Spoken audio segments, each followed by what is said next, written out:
How to add payment method to Booking.com. Let's get started. The process is simple and quick. Launch a Booking.com app, or also you can log into your Booking.com account in the web version.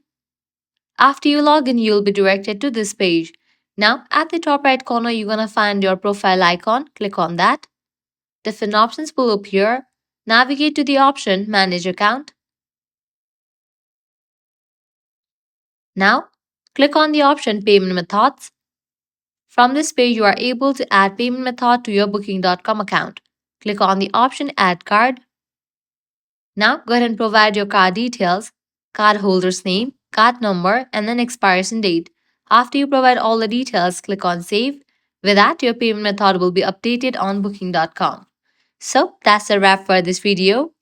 If this video was helpful, do not forget to like, share, and subscribe to our channel. Thanks for watching.